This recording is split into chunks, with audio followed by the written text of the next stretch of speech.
So, like on November 18, 2004, I was in a near death car accident. I was coming home from like an after school program, and I got off the bus and crossed the street, but somebody ran the red light and hit me, and I flew up in the air, and I flew from 101st to 103rd in Halstead. And and from that accident, I sustained a severe trauma to the right side of my brain. Um, I had collapsed lungs, a cracked spleen. My collarbone was broken. My pelvis and tailbone was cracked, and my right leg was fractured. I was in a coma for 2 months. Of course, like doctors told my mom that there was like a high chance that I wouldn't survive, but if I live, I would be paralyzed from the neck down. So within like a 4 month, cause I had to learn how to do everything all over again, basic motor skills like talking, walking, and just like comprehension, cognitive skills, like you name it. It's like I was a newborn baby being reborn, and I just had to readapt to life. And within a 4 month period, I was able to start walking on my own. And from there, I start experiencing challenges with getting back into school. Like of course, they had to test me like with the IEP, and from that test, like, cause I was in 8th grade at that time, but when I took the test, I tested on like a junior math level, but my reading was on like a 2nd grade level. And so right there they placed me in special ed classes, even though like with my testing I showed that I'm more than capable. So like I used to get into it like with the teachers, because I felt like people was placing their limitations on me. And then so I had to repeat like the 8th grade, and then so like I worked really hard and to prove that I'm more than capable, where I was able to take like regular classes with the other 8th graders who wasn't in special ed. But then when I went on to high school, they still continued to place me in special ed classes, even though I proved that I was more than capable of being in regular classes. So the first quarter of my freshman year in high school, I was able to prove that I'm more than capable of taking regular classes. And then so I did so good my freshman year that in my sophomore year I was able to take honors classes. So that was like a huge win for me. But like I guess like the administrators and like the people that's over for people like social service thought I wasn't doing good because I got C's, so they took me out of honor classes and placed me back into regular classes. And this really like hurted my confidence, and from this moment I started going downhill.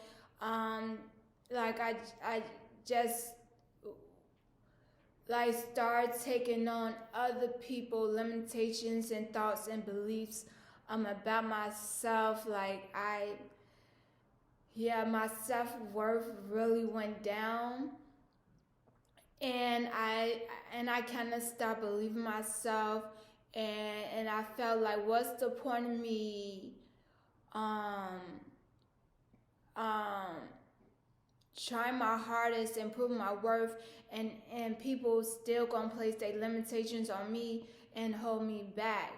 And then so after after like I graduated from high school, I then went to like a junior college here in Chicago, and from there after graduating, because it was kind of thinking like, how am I going to live an independent life?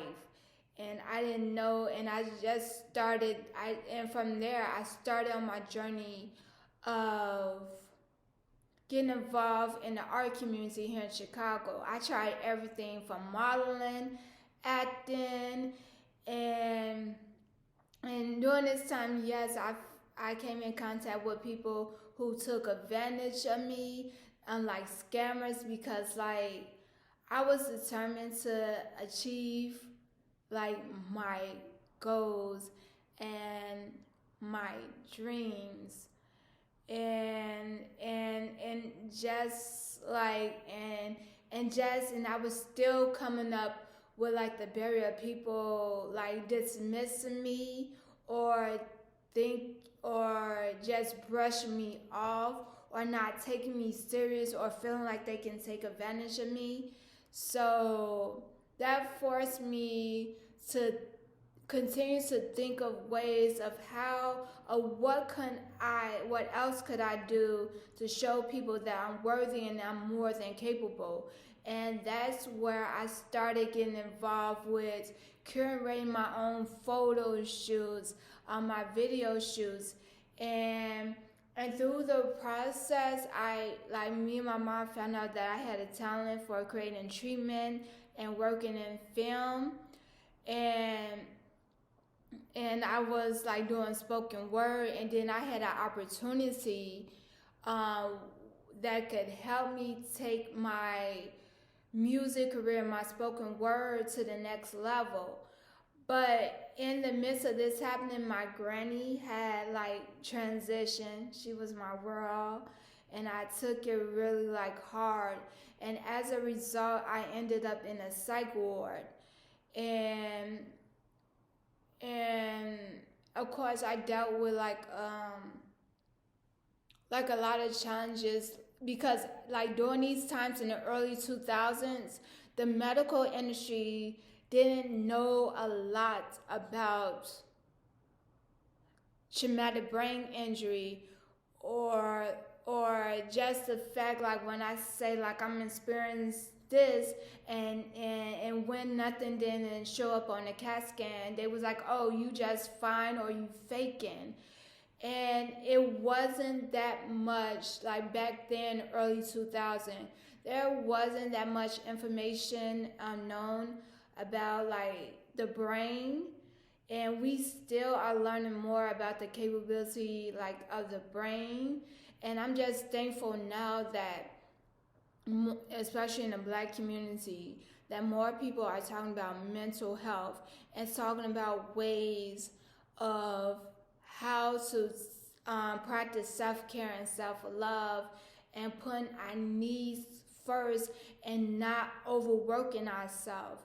And so after like I got while like I was in the psych ward, because I was like what led up to me being placed in a psych ward is that my family had sent me to like a hospital to see what was happening, and then like I was just like fighting everybody and just like going hammers or whatever.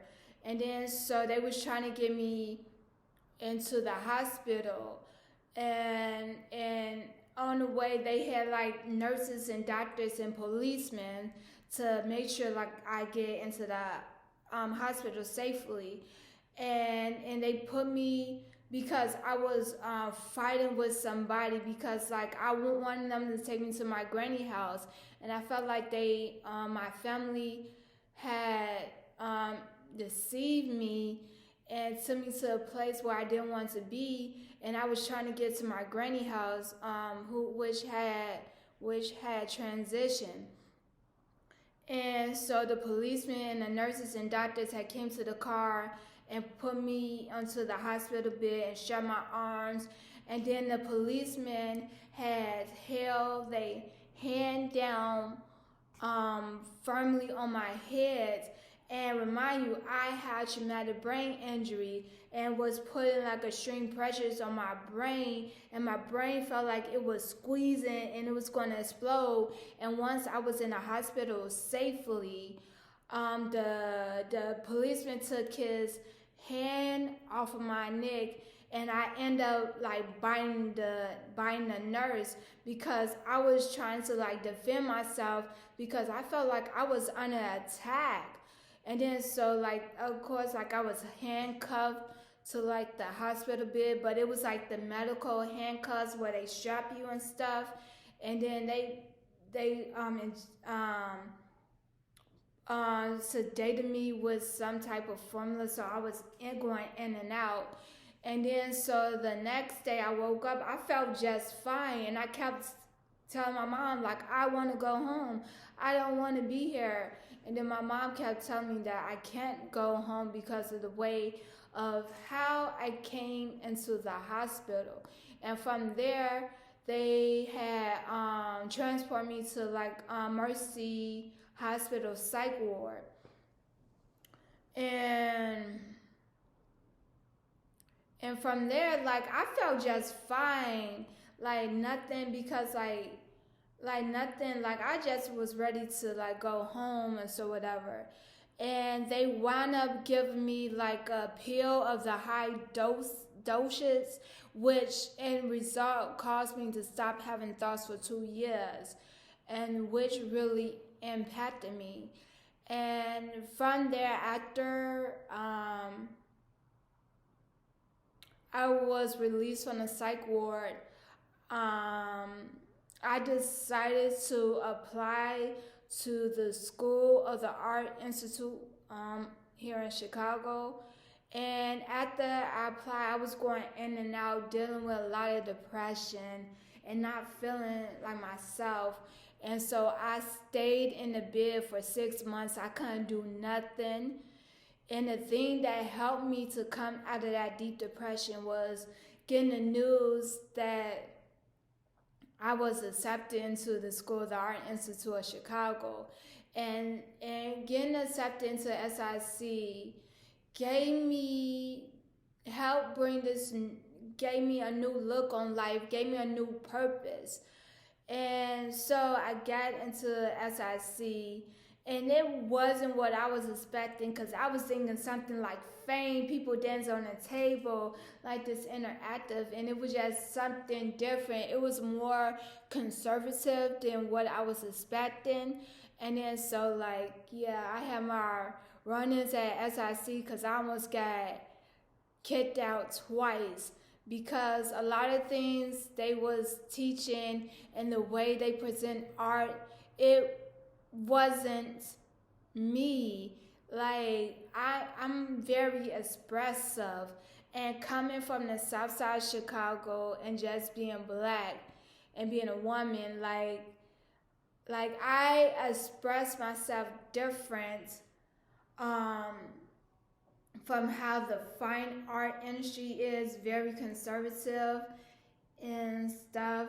And I felt like a lot of the other black students at SIC put on this mask, especially because SIC is like a white institution. And I kind of felt like it was in a place I had to diminish or take away my blackness because it wasn't accepted. And so while SIC, I came up with the terms of luxury garbage, luxury chaos, and just like the notion of just fucking shit up or being a disruptive artist. And I came up with the idea of being like a self-expressionist. And yeah, but even like the downside of being at SIC, because I seen like all like the amazing work that other students there was able to achieve. And while I was there, I was finding out like some of the white students, they like this one white student had, while in high school, had the opportunity to send a robot to the moon. With they work with the John Hopkins John Hopkins Hospital and NASA, and I'm just thinking about like those type of opportunities aren't afforded to people like me, especially coming from the south side of Chicago. And it just then became like my notion of that I want to use like the knowledge and the tools and the resources that I'm gaining at SIC and bring that to the South Side Chicago, bring it to my community, because like I was learning about things that I wasn't aware of. And then so I just started like dismissing everything at SIC, and I really started focusing on creating like exhibition and projects that held like the Southside Chicago at the focus. And like I did like I collaborated with like artists and organizations from the South Side Chicago to do like a neighborhood art festival, to do like a exhibition about like the culture of the South Side Chicago and Black culture, which I was able to do like an exhibition and bring the culture of South Side Chicago to SIC. And so I was really happy about that.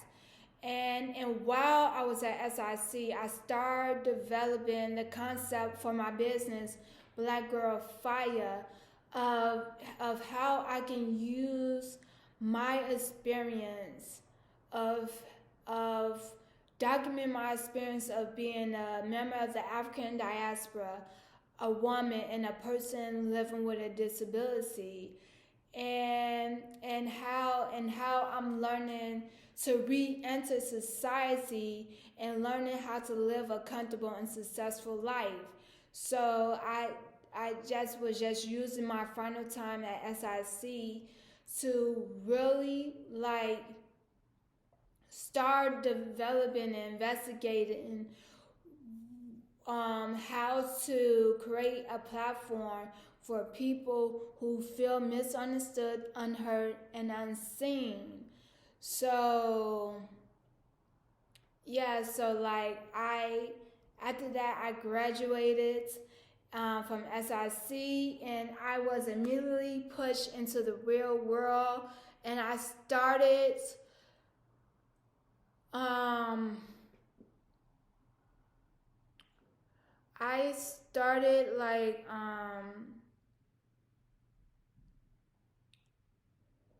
experience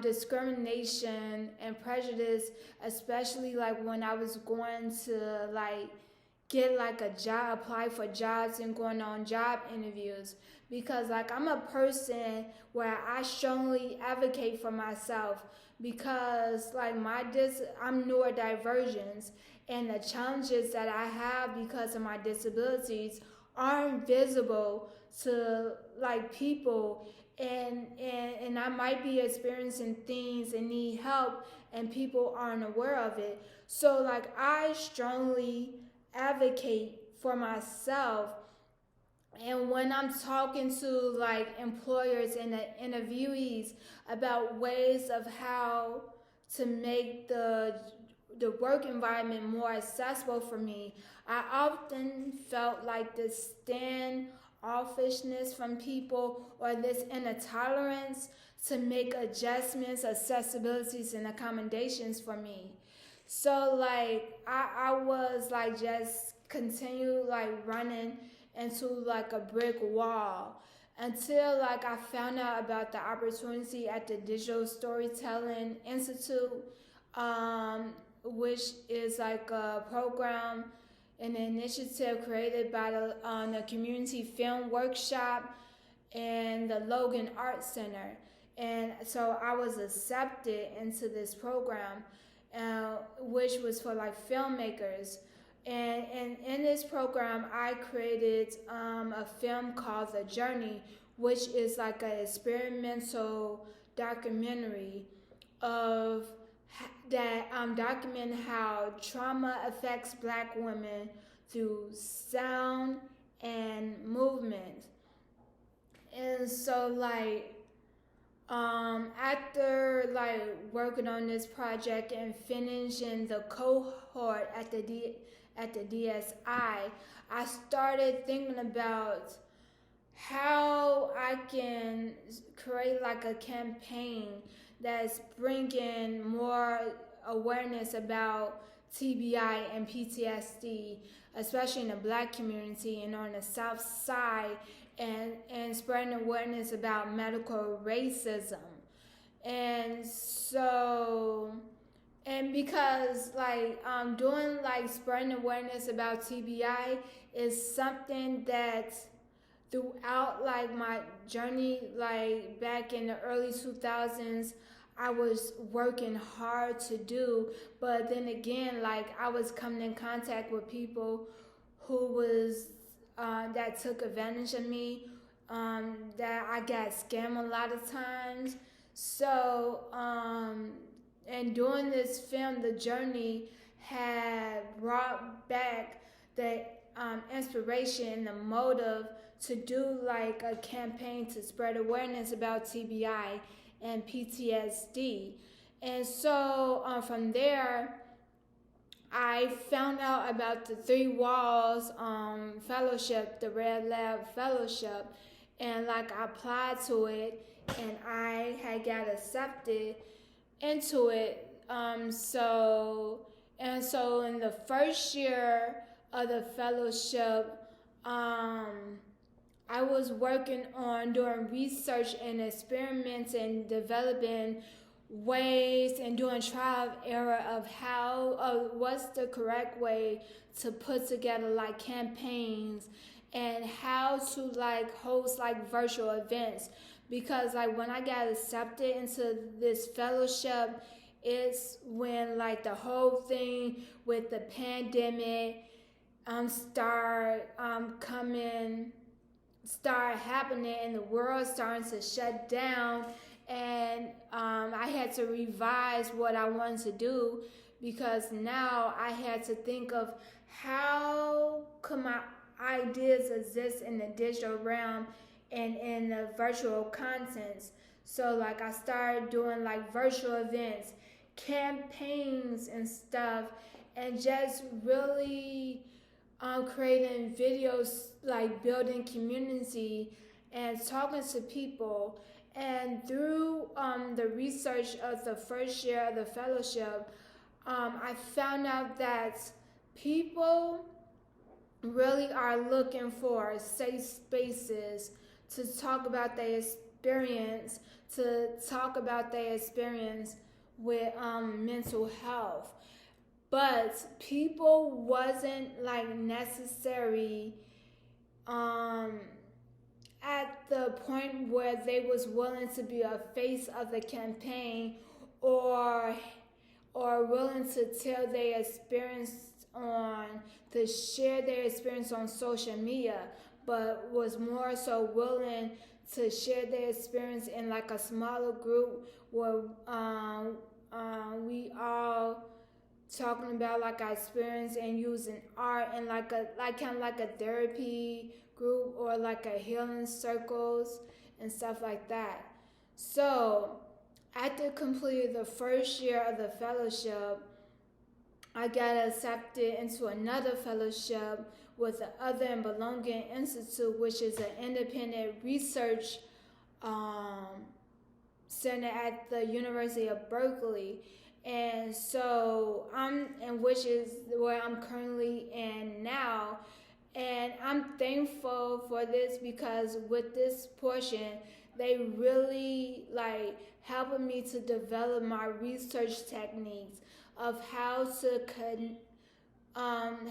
incorporate research methods into my project. And and which helped me to develop the I Am event series, Disability, Art, Life, and Culture. So basically, the I Am event series goal is to create luxury and high-end events for people with disability, and to help bring disability tools and resources to the south side of Chicago, first started in the South Shore community, as well as showing BIPOC people with disability how to use their skills and creativity and talents to create opportunities for themselves, and as well as educating non-disabled members in the South Shore community about disability and stuff. So some of the events that will be included in the I Am event series is like a virtual film screening for the film that I created, Welcome to Our Healing Sanctuary, which is like another experimental documentary that talk about PTSD and TBI, and just show like the power of healing through art and storytelling.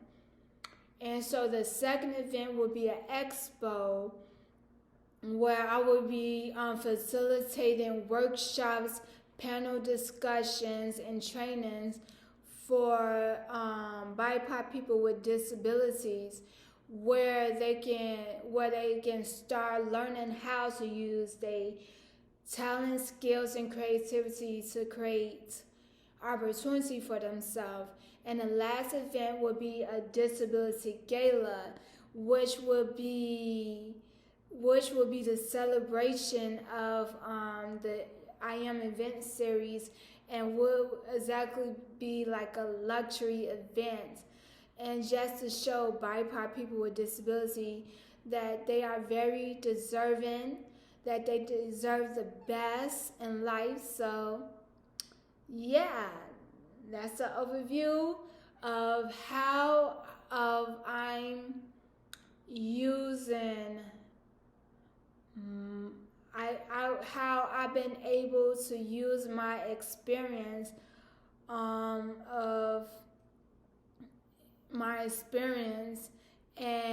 my talents and skills to create opportunities for me that will help ensure that I live a comfortable and successful life. Yeah.